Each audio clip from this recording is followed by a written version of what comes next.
C'est la deuxième cargaison de 2 tonnes de matériel embarquée à bord du Dash ce vendredi depuis Pierrefonds. Des pelles, des groupes électrogènes, du matériel d'éclairage et autres qui compléteront les moyens disponibles à Mayotte pour faire face à d'éventuels dégâts que pourrait causer le cyclone Chido. Sur place, nous allons utiliser le matériel des sapeurs-pompiers mahorais. Notamment, ils ont tout du matériel de sauvetage déblaiement et de déblaiement.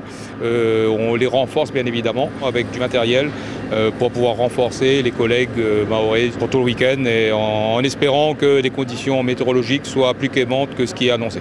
C'est l'expression même de la solidarité nationale quand un territoire est exposé ou vulnérable parce qu'il y a des intempéries qui s'annoncent. Eh bien, toute la chaîne de la sécurité civile au cas particulier se mobilise pour porter secours et soutien à nos compatriotes et à nos collègues qui vont devoir œuvrer à Mayotte après et pendant le cyclone. Du matériel mais aussi des moyens humains. 5 pompiers du SDIS 974, une infirmière et un médecin du SMUR 974 ainsi que 3 militaires vont s'envoler pour Mayotte à bord de ce Dash. Delphine et Camille du SAMU de La Réunion embarqueront aussi avec elles des médicaments de première nécessité.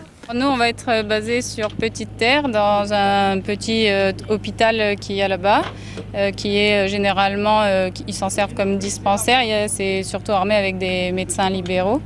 Et comme les liaisons entre Petite Terre et Grande Terre vont être interrompues à partir de ce soir, parce que la barge ne fonctionnera pas, nous, on a été envoyés en renfort avec du matériel pour ventiler des patients si besoin. Donc voilà, il y a du matériel pour perfuser, des médicaments en plus, des pansements. En fait, c'est des lots qui sont déployés en cas de catastrophe. Le Dash s'envole pour Mayotte. Il sera de nouveau mis à contribution ces prochains jours si la situation liée au passage du cyclone Chido l'exigeait.